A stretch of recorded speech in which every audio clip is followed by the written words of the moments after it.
I grew up in a highly abusive home. I was molested as a young child, and for so many children, that is their normal.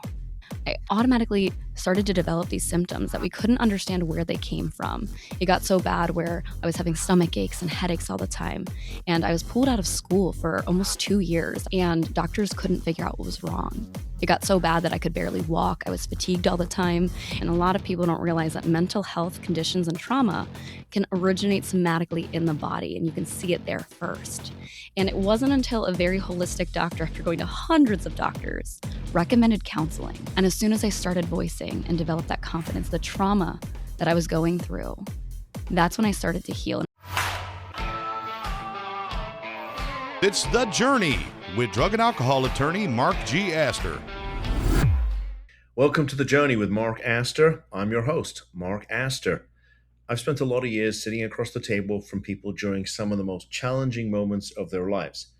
As an attorney, an advocate, and as someone who understands that the road isn't always straight. What I've learned is that success, recovery, and growth rarely look the way we expect them to. There are detours, hard conversations, and moments that change everything. On this podcast, I talk with people who are willing to be honest about their journey, what worked, what didn't, and what they wish they knew sooner. So today, I'm really excited because she's got such wonderful energy, and I'm joined by Kayla Myers. Kayla is a licensed mental health counselor. She's a group fitness trainer. She's a competitive Spartan racer, a certified mental performance consultant. She's also a congenital heart defect survivor, and she is Miss Northeast local title holder in the Miss Indiana Scholarship Program, promoting a community service initiative called Operation Flourish. And I know that you're also in training. Is it for Miss Indiana? Did I get that right? Yes, I do leave for Miss Indiana in 14 days, so hopefully that will be the new hat and title I wear. I love that. I love that. I want to talk about Operation Flourish. And so that our audience is clear, operationflourish.com is your website. And it really, I think, does a great job of talking about everything that you do. Let's talk about that. So you're in Indiana, right? Yes, I am. Where did you grow up? In Indiana or somewhere else? No, I actually grew up around Philadelphia area, so Okay. go Birds, all the things there, the Philly cheesesteaks. My undergraduate education was there, but I've had this fascination in sports psychology, and that's what brought me to Indiana. Ball State University is there, and they are the third top program in the country for sports psychology, so of course I had to be there. I earned a full ride actually from my interviewing skills in Miss Indiana to be able to be at that university, and I've stuck around, and now I'm in the racing capital. So it's interesting. So Bull State, and I presume that you know this, their claim to fame is it David Letterman? Is Yes, it is. that's so he put them on the map. I found that interesting. And also I think that we talked about Allentown, right? Yes. I say Philadelphia most of the time because a lot of people don't know Allentown, but I was right outside of Allentown area in Quakertown, Pennsylvania. But I was actually born in Allentown, so we've got that connection going, Mark. I want to know what is your main mission in life? What's your focus? I would say it goes a few different directions. One, internally, because I'm a strong believer of having internal motivation and external motivators. So internally, it's making younger Kayla proud. It's getting to have that younger version of myself look at me, a younger version who didn't think I would be able to make anything for myself, a version who honestly thought I would die by suicide and be another statistic. So that's the internal form of motivation for everything that I do. But externally, it's really to empower other individuals, maybe some who were like younger Kayla, who didn't think that they could overcome the adversities in their life. And I do that through health. That's where this concept of flourishing came from, because I don't want to just help people not have diseases or not have mental illness. I want them to go the next step and flourish and thrive in their life. And that's what I do through 5 pillars. Operation Flourish has a hashtag Choose Health movement in it.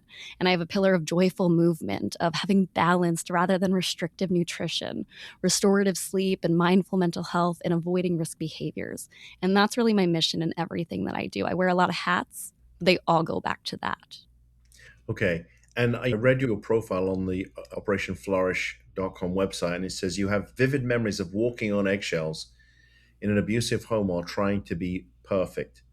I looked to social media and felt bombarded with images of thigh gaps, visible hip bones, and tall, thin models, all ideals I could never live up to. I regulated my food and physical activity while hiding my bulimia and self-harm. Can you talk a little bit about that, Kayla? Absolutely. That was one of the darkest and most difficult periods of my life. And I'm a strong believer that vulnerability is really important, which is why I love that you highlight these journeys that you even specified, Mark, are nonlinear journeys. And it really, all of that originated from my childhood. I grew up in a highly abusive home. I was molested as a young child. I watched my father be highly abusive, throwing my brother around. I heard all the abuse between him and my mother. And that was my normal. And for so many children, that is their normal. They don't recognize that's not how family is supposed to be. And I automatically started to develop these symptoms that we couldn't understand where they came from. It got so bad where I was having stomach aches and headaches all the time. And I was pulled out of school for almost 2 years. That was around fifth grade. And doctors couldn't figure out what was wrong. It got so bad that I could barely walk. I was fatigued all the time. And that's strange. Like, I was a child who was climbing trees and I was a monkey. And all of those things, along with seeing social media, all of those exacerbated a physical condition. And a lot of people don't realize that mental health conditions and trauma can originate somatically in the body, and you can see it there first. And it wasn't until a very holistic doctor, after going to hundreds of doctors, recommended counseling. And I remember sitting on that counselor's chair, and it's ironic because I'm a counselor now. And I just looked down and I could barely get words out. And as soon as I started voicing and developed that confidence, the trauma that I was going through, that's when I started to heal. And it wasn't all at once. It's not linear, as you mentioned. But that's when I really started to heal. But again, it's not a linear journey. So even as I started to heal and my mom left the abusive home for my father, I may have gotten better in those physical symptoms, but the mental symptoms were still there. And that's where I was bombarded with social media. I was bullied in school. Many of my days were eating lunch in the library behind a little wooden wall at the computers. And that's where I ate lunch. And that resulted in developing an eating disorder. It resulted in very bad depression, anxiety, and social anxiety specifically. And it wasn't until I actually reached out to help and was fully bought in with a different counselor, and more importantly, found sport. Sport is really what helped pull me out of that, in conjunction with a counselor, to thrive, to flourish. And that's why I really use sport and holistic health or mental health as an avenue to help others, because those things are interconnected. And if you don't have a purpose or something that gets you moving, it's really difficult to take those next steps, because sport gave me hope. After I went through a divorce, so my wife and I have now been married 2.5 years, but I was married at 34 and I was divorced at 35. And I was shocked how sideways that really knocked me. And I started to see a counselor, and what she did was, she wasn't just somebody else to talk to, but she helped me to understand my feelings, right? And so she said to me, "You're a kinesthetic." Do you know what I mean by that term? Kinesthetic is going movement. So is that saying you need to move to process? Something like that. But she said you're somebody who has to experience something, right? So I don't know. Maybe it was like trying a new hobby, maybe like buying a new car, right? Something like that. She said you are somebody that has to feel something, right? Your emotions are driven by how you feel about something. It might be like a certain person, which is why I said to you when I spoke to you when we got on, and I said it was I liked your energy. That tells me that I connect with people and on how they make me feel, right? Absolutely. So I think that's why I married my wife, because of the way she makes me feel, right? The way I feel about her. And people say to me, "Oh, what?" Because when I met her in 2017, I told her I was never going to get married again. And so when people said to me, "Why did you end up getting married?" I said it was an easy decision. She's my best friend. It was an easy decision at the end of the day, and it turned out to be the single best decision I've ever made, right? But it took me a little while to get there. So for me, movement helps, right? That makes So complete sense. And as I hear this kinesthetic and movement orientation, it makes me think, as a counselor now with therapy, we apply this like logotherapy, or some people know it as existential or values based therapy. And one of the things people get as their value or purpose out of life is this experiential life. And it sounds like that's what you're describing, of what you found in these different relationships or the recommendations to try new hobbies. And for me, it was sport that was that experience. what sports did you play? So I had always dreamed of being a runner. If I could go back and redo my life, I would be a cross country runner. I was born with 4 holes in my heart and have sinus bradycardia. So my mom was the protective, loving mother, mama bear. She didn't want me to do those sports. Before I had gotten really sick and pulled out of school, though, I got her to let me be in lacrosse, and I loved lacrosse. But then I became very physically ill and had to stop that. Then what I could get her to agree upon was cheerleading, because she said, okay, that one's not too intense. She'll be okay. But little did she know I took on all these gymnastics lessons and what it would turn into, driving across the country to Kentucky to work with the University of Kentucky cheerleaders and become a National Cheerleaders Association instructor. So some people will say cheer is or is not a sport, but let me tell you, the tumbling, the flexibility, the strength, the endurance, gosh, it was incredibly thrill-seeking. I loved it. And from there, after I was old enough and my mom did not have that control of me, I was able to then take on running, and I started engaging in competitive Spartan races. So I pay for fun to run up mountains and climb through the mud, go through barbed wires, but being able to push yourself and actually apply my sports psychology skills and mental toughness skills in that race is so powerful. And you realize that you want to give up much earlier than your body can actually continue to persevere. And being able to see that and get back on podiums has been incredible. So that's really where my passion lies in sport, and getting to work on the other side. I work as a mental performance consultant. So that's essentially sports psychology. I do that with gymnasts, which has been really rewarding. So, are you familiar with David Goggins? Yes, I love David Goggins. I've actually done his 4x4x48 challenge, which is running 4 miles every 4 hours for 48 hours 2 times as a fundraiser. He is such a motivator. He can be a little extreme, but he's such a motivator. You got to know how to tap into that side. Yeah, and it's interesting because he talks about that sort of mind-body connection. And I read his book, and he basically talks about the fact that when you feel like giving up, you're only at about 40% of capacity, which means you've got another 60% to go, right? Until you've really reached physically maximum capacity. So he's saying your mind is telling you that you're done, and right, to protect you, but you really have another 60%. You're not even half done yet. You've got a lot more to give. And he talks about it, the whole mindset when he went through the SEAL training. And I think he's the only individual ever to do to complete SEAL training and also do Delta Force, right? So he's a special forces guy twice over, which is quite incredible. And he talks a lot about that. So I think that's interesting. Is that some of the work that you do when you're working with gymnasts and other types of athletes? Yeah, so I'm privileged to do that work as a certified mental performance consultant. A lot of people think sports psychology is just for like the Olympic athletes, but we get to do it with college athletes. I've even done it with youth sport. It's just different things you focus on, right? We're not going to use the same David Goggins analogies and terminology for little kids, but with the gymnast athletes, absolutely. It's finding that ability to push through in those hard moments. It's the mental toughness and resilience building, but also finding the grace on the hard days, being able to have a short memory. That's really important in sport and life in general. When something doesn't go as planned, how do we reset, refocus, and get back to what we need to do, whether it's through imagery, heart rate variability, biofeedback? That's something that we can do to manage our stress levels. Those are all the things that I'm privileged that I've gotten to do with athletes. So does any of that focus on discipline? And I asked that question because I saw an interview with Alexander Usyk. I don't know if you know who he is. I He's don't. So Alexander Usyk he's a boxer, and he was the undisputed cruiserweight champion of the world. And then he went to the heavyweight, and they said, "Oh, he's too small." Meanwhile, he's beaten all the best heavyweights twice over. So now I think maybe still is the undisputed heavyweight champion. And so he one of the things he talks about is he was interviewed, and he said they asked him, "Are there days when you get up and you just don't feel like doing the training?" He said, "Yeah, of course." He said, "Well, why do you do it?" He said, "Because I have discipline." There's a difference between discipline and consistency. Consistency is doing something repeatedly. Discipline is doing something repeatedly, even when you don't feel like doing it. You're just going to do it anyway. He said, and that is the difference, right? Discipline. I do it even when I don't want to. I completely agree with that statement. And I think discipline is actually one of the most important things that we can focus on. And it's a discipline to your sport, the discipline to the mental skills. And discipline is actually one of the number one predictors of success. And a lot of people don't realize that. That's one of the things we debunk all the time in sport, exercise, and performance psychology. People think that you just have to be naturally gifted at the sport. And now, does that absolutely help if you're gifted and disciplined? Sure, those are some of the best athletes. But if you're disciplined, that hard work and discipline, even on the days you don't want it, that can outwork the people who are just incredibly talented and maybe don't put the discipline in or aren't as consistent. So I'm a full believer of that. There's actually a rule of thirds too. I don't know if you've heard of that one. I think it's Alex Amazi. Have you heard of that one before, Mark? Oh, who's Alex Mazi? I want to say it's a track athlete.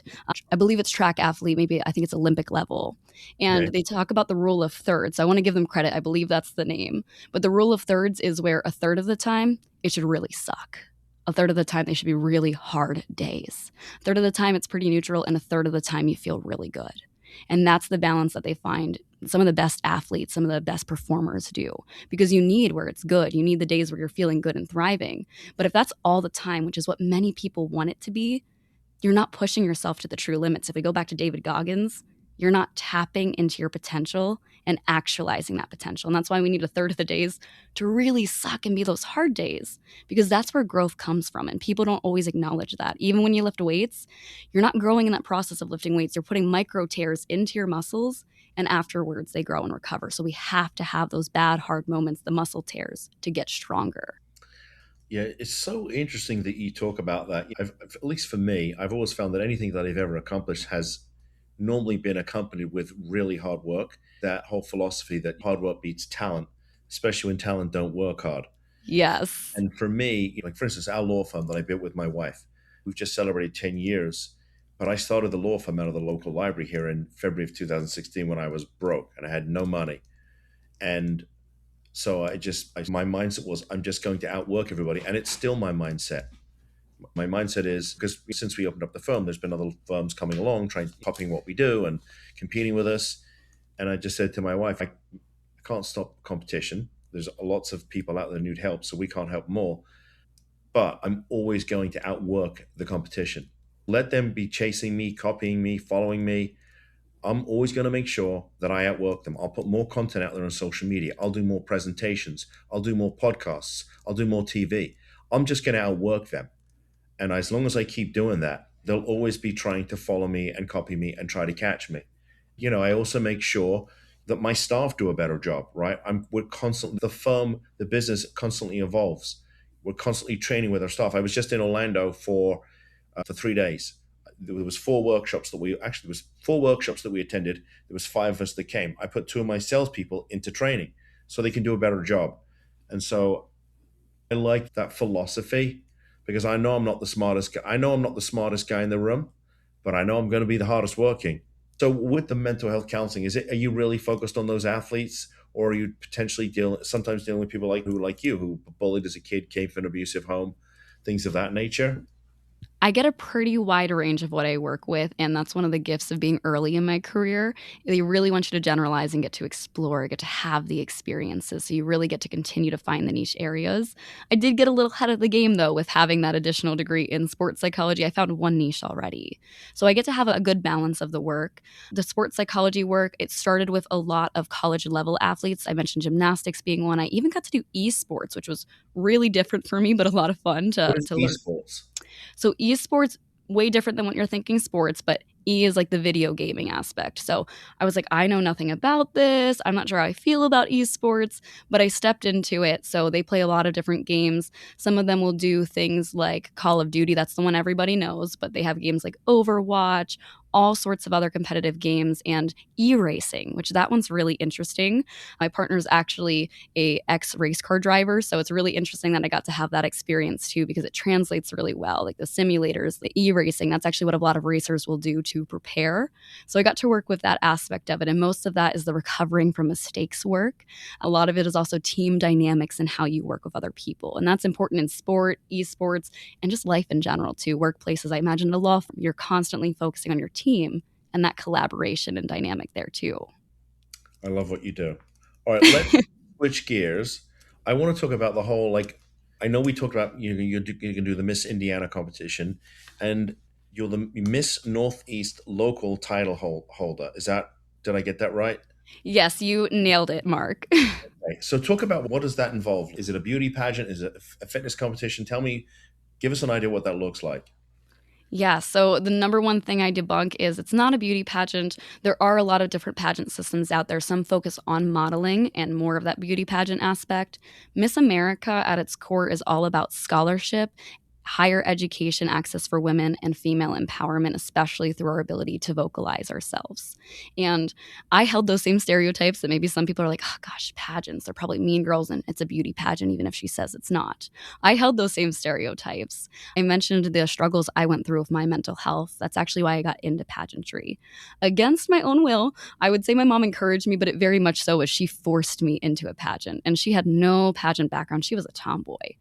But she knew that I needed to earn scholarship money, especially coming from a single parent home. I was going to be a first generation college student, and I had to earn scholarship money, and I had to learn how to talk to people. I mentioned I was eating lunch in the library. I didn't talk. And my mom looked at me and said, if you want to be successful, you're going to have to learn to talk. So you're doing a pageant. And I went to this pageant and I thought the girls were going to be so mean and catty. And it was actually quite the opposite. You wouldn't believe it, Mark. I was astonished when I found out these women had developed nonprofits. They've written books. They've fundraised thousands of dollars for charities across the country. And I was like, these are the kind of women I want to surround myself with to level up. They could speak to anyone and interview like a pro. And gosh, I was terrible at first, like absolutely shaking on the stage. And there's a 10-minute private interview with judges, and they can ask you anything in the world. They can ask you about politics. They can ask you about your passions, any random question to try to trip you up and see how you'd respond. And even though it was challenging at first, I decided to stick with it. And that's because I saw that potential for growth. We've talked about, again, getting outside of your comfort zone. That's where growth happens. That's what pageantry was. So over time, I got really used to these interviews. I can go into any interview now and I can interview and answer any question like a pro. And if I don't know it, I know how to handle it now. You also have on-stage components. So you mentioned a fitness competition. A fitness competition, but not like bodybuilding by any means. It's more about how we promote holistic health, and we actually do some modeling. So there's modeling beauty component there, where we model for a company called Rebel Athletics that rebels against bullying or stomps out bullying.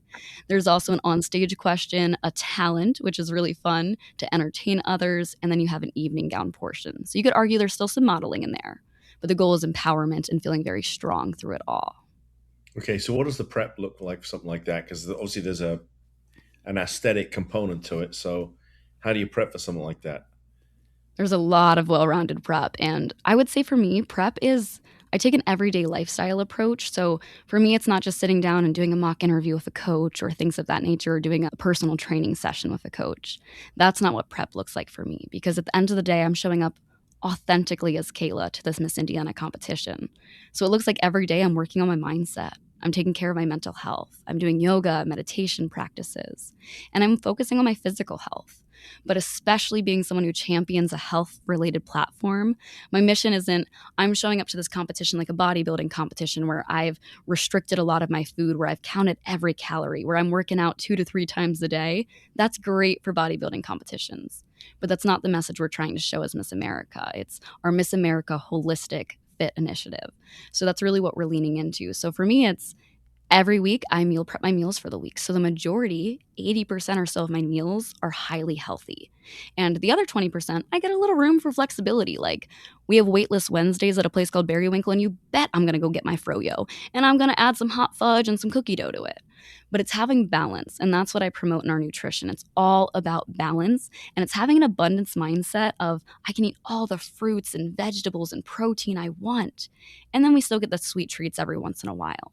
But if you focus just on restriction, that's usually where you develop an unhealthy relationship with food. I'm a certified nutrition coach through Precision Nutrition. You don't want to focus just on restriction. It's how can we find a better competing behavior? And that's why it's about addition for me. So that's really what I do as I prep for that fitness portion of competition. And I really focus on just having fun and being strong. And I really love this strong over skinny mentality. Okay, so let's talk about a couple of things. Talk about your workout regimen, your exercise regimen. Share that with us. Ooh, I like to do a little bit of everything, and I think that's what keeps me having this passion for exercise, because I will have people swipe up on my Instagram and be like, Kayla, I just want to love to exercise. You look so happy when you exercise. And it's because I do a variety of things that I mentioned younger Kayla earlier. Younger Kayla would love those things. When I think back to younger Kayla, I was playing on playgrounds. The Spartan race has become my playground. I get to climb on obstacles for fun and do monkey bars. That's childhood, vivid experiences and just vibrancy. So I love that.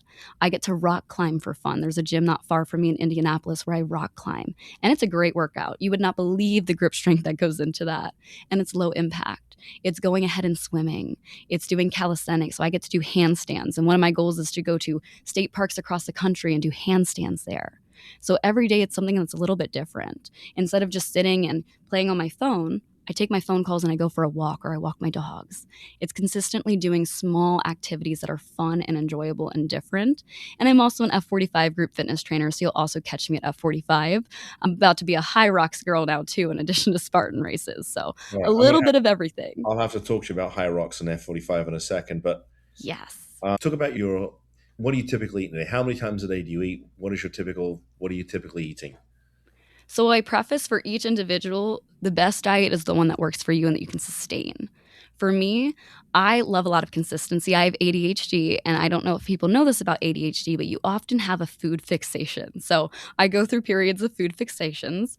Right now, I find a balance of very healthy and whole foods, but also some convenience. So I'm a Costco girly. Amy Lou has food brands there, and they make these chicken sausage patties.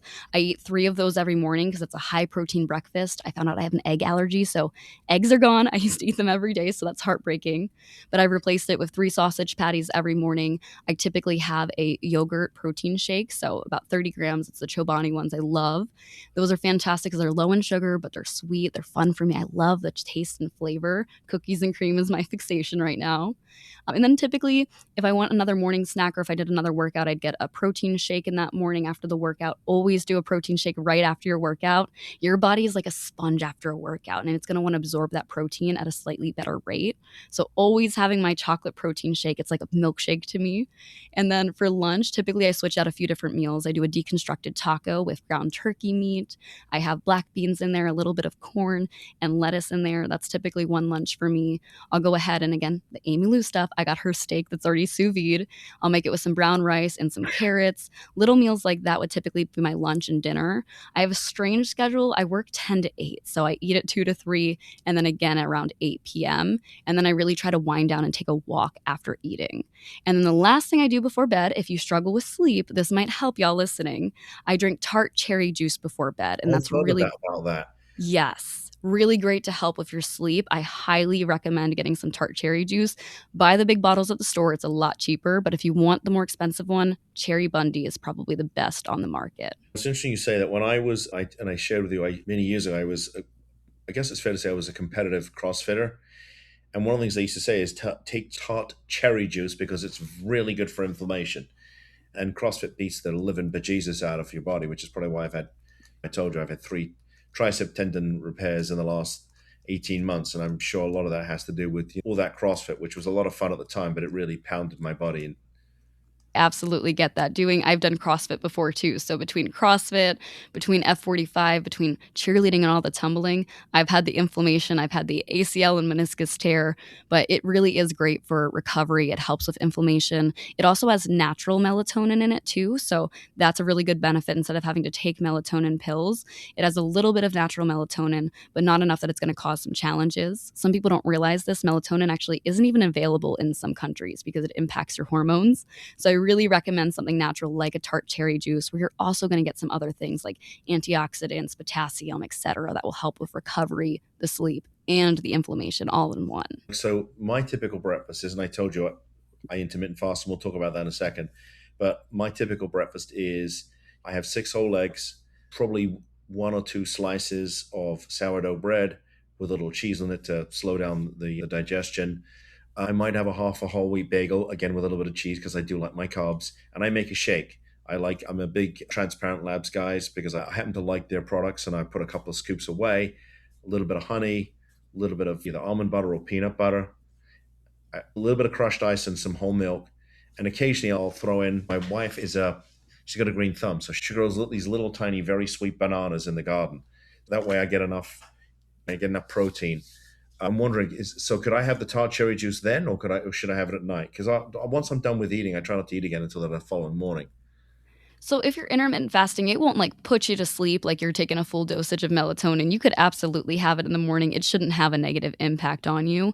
It might make you a little bit calm. So if you're trying to be like a My ball of wife will be energy, thrilled like if that calms me down. okay, so it might work then. But yes, you can absolutely take it if you're doing that intermittent fasting. For those of you listening, that's where you just have a window where you do eat and a window where you don't eat. And oftentimes there's pretty big ratios like 18-6, where you're only eating 6 hours of the day, or even more than, or even less than that you're eating. So you can absolutely keep it in that window. Again, the ideal time is always what works best for you. But when they program it, Their best time that they recommend is at night just because it can help with sleep. But you certainly don't need to have it just at night. I've had some during the day too. It's not going to put you right to sleep or be a sleeping until. That's good news. And at night, I typically eat like steak, chicken, fish. My wife will make either white rice or like a protein pasta, which we have occasionally, and a salad. That's my pretty much my daily food intake. That's it. And I told Yes, her I stopped snacking during the day because I'll be 60 in January. And I just found as soon as I start to snack during the day and spike my insulin, I just start to gain weight and I just don't feel healthy, heavier. And truthfully, I don't like the way I look, to be quite honest with you. A little absolutely. heavier. But the intermittent fasting has been a game changer for me. And I don't really feel like I've lost any muscle tissue as a result of doing it. And I saw some research that suggests that actually when you fast, what the body does in response is it produces more growth hormone, which helps you to repair, right? So Absolutely. I definitely hear what you're getting at the benefits of it. And I think you're exactly right that it can be really helpful and you can preserve your muscle if you do it when you're very well informed and very intentional. So I even heard you say again, like protein pasta, you're making sure you're getting the nutrients that you need. So that's really important. People don't realize there's actually essential amino acids that you need these amino acids. It's essential you eat them because your body can't just create these. And certain foods are complete sources of those amino acids. Poultry would be one. You can get it from a lot of different sources that are really beneficial, and eating essential amino acids is going to help. You mentioned the ways you incorporate protein, and the growth hormone obviously helps too. But being able to get those sources of protein while you're intermittent fasting will be very important because you could have two very different circumstances. Someone who prioritizes protein, all the essential amino acids and things for recovery, and the other person who eats whatever they want during that window and doesn't get all the essential amino acids, they're going to be a lot more likely to lose muscle mass. And most people, their goal is to keep the muscle mass while they do that intermittent fasting and try to keep off additional weight coming from fat. yeah. All right, let's switch gears a second. I want to talk to you because this has been in the news a lot about peptides. And I think I shared with you, and I'm happy to share on the podcast. This time, after having my right arm repaired, and I'm only 6 weeks post surgery, and I'm already starting to do a little bit of weight, just a little bit of resistance on the arm. My doctor prescribed a peptide. I can't remember the name. It's 1395 or something like that.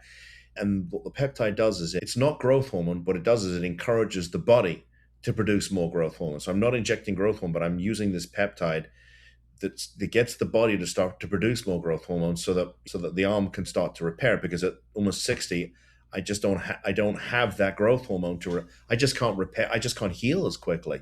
When I was in my 20s, I put a bit of spit in my palm, rub it in, and I'm like, okay, I could work. When I was younger, I could work through an injury, I could train around it, I could even work through it. And one of the reasons I think I've gone through 3 surgeries is because I realized, especially after the first surgery, is that I cannot work through an injury. And by working through it, I just ended up making it worse until I needed surgery. So what this does is, I can't tell you it's working, but I'm 6 weeks post surgery. I'm pain free. I have full flexing in my arm, which I didn't have after the first time around when I didn't take it. So what are your feelings about peptides? I know it's a whole new sort of world out there, but share some insight with your expertise, Kayla, about that. What do you think? Absolutely. So, first, for yours, it sounds like they were using it specifically for the injury. Is that correct? Yes. I said, listen, I need something that's going to help me heal a little quicker. So, in those cases, I think that can be highly beneficial. It's for a very specific cause to help with an injury, with recovery, etc. I think that can be very important, especially when you're working with a collaborative care team who can say, this is effective, here are the exercises we're going to do to really try to help speed up your healing rate to get you back into moving your body, because once you're back, you get to do those long-term things that again take care of your health. So I think that can be really helpful. When it's used in a way of a shortcut and I'm trying to get ahead, that can be really challenging.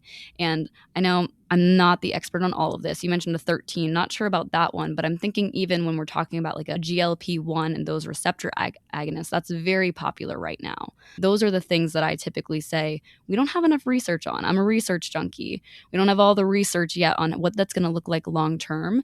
And those are typically often more so used for weight loss. So it sounds like what they have you on is less about weight loss, more about the muscle regrowth, the peptides. Yeah, the tendon was the first time my left arm, the tendon was the tricep was completely separated from the elbow. I have a scar that goes all the way up, pretty much up here, because after the tricep detached, it's like a rubber band. It just snapped and went up there. So the scar's all the way up here. This one is only really very short because it was a 70% detachment, so there was enough tissue there that with some stitches and a couple of screws, I think they were able to reattach it. So it wasn't as bad, but that's because after the second surgery, I realized once it was torn that I had to shut it down and get it fixed and not make it worse because that doesn't help. This one has an Achilles tendon graft in it, right, from a cadaver because it was just Hmm. a bloody mess, and I'm not doing that again. But I also wanted to make sure that I could heal better because I want to go back to working out again, and I don't want to be like I can't do this, I can't do that. I also trained in the martial arts for 20 plus years, and that didn't help either. So I want to go back to teaching again. I enjoy doing that. So I don't know. I think there are things out that you can do. I'm not looking to be a bodybuilder, but I want to be athletic.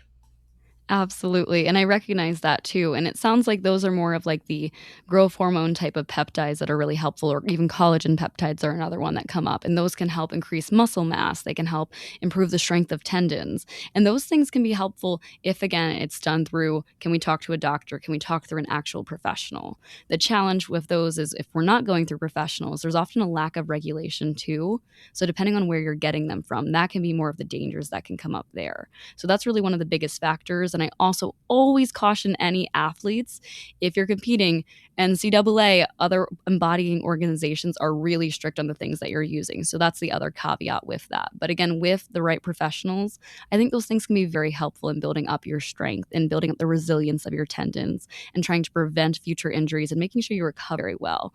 Again, as someone who went through an ACL and meniscus tear, I absolutely understand the difficulties of that. And if you can explore things that have research on them, absolutely. If it can be backed by research, I even did a stem cell ACL fertilization repair, and that was really helpful for me as well.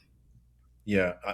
So that for the audience that's listening, I have a doctor that I went to, and he has a lab that puts this stuff together and then they send it to you. So I didn't buy off of Facebook or some lab in China. I wanted to be very sure because, like you, I have a history of heart disease and cancer in my family. And I want to make sure I don't mind putting different stuff in my body. And I get it. Nothing's 100%, but I tried to get it from a valid source. So I wanted to share that. So if folks are listening and they're like, yeah, I'd like to try that, go to a doctor who specializes in it. I went to a doctor who specializes in that type of stuff. What about the GLP-1? I've seen dramatic results with that. I've got a number of people that I know, that men and women, who for years really struggled with losing weight. And then all of a sudden, just this past weekend, I bumped into a colleague of mine. And honestly, I'm embarrassed to say I didn't realize it was her.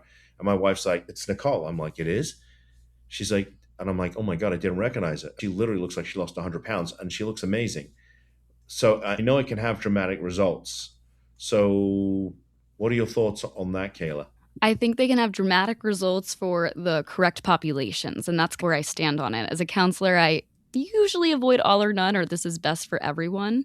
And my skeptic part definitely comes out at first because quicker fix solutions usually aren't adequate or usually help you long term. But I think that's the distinction of how you could use a GLP-1 in a helpful manner if that's something that your doctor is recommending for you and you're that specific population. And to elaborate on that statement, essentially what I mean by that is you can't just go on a GLP-1 and think, I fixed everything. It's going to change. It's a quick thing that I can do, because it won't change everything all at once. The best ways that you can use it are we're actually changing our lifestyle with it. So I even think about a similar comparison to if you're going through bariatric surgery, etc. Obviously different intervention, but either way you need to make sure you're making the adequate, sustainable lifestyle changes to support it long term. Because one of the risks with GLP-1 is you can get all of that weight regained back over time if you're also not making the sustainable lifestyle changes. So as someone who worked in, we call it the Healthy Lifestyle Center at Ball State, making sure people are in the correct stage of change is going to be really important if they are recommended for GLP-1. Are they in a stage of change where they're contemplating, maybe I do, maybe I don't have to make lifestyle changes?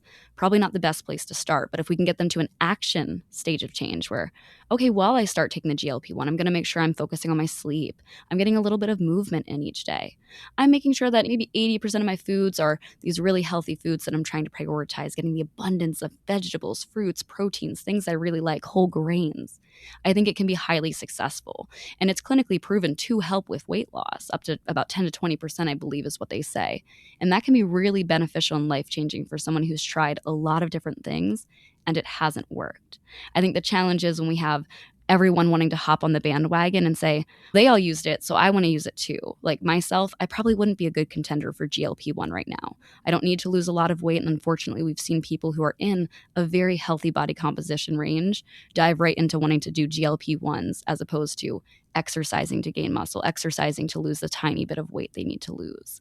So that's usually the distinction that I make with it because there are some potential risks with it long term.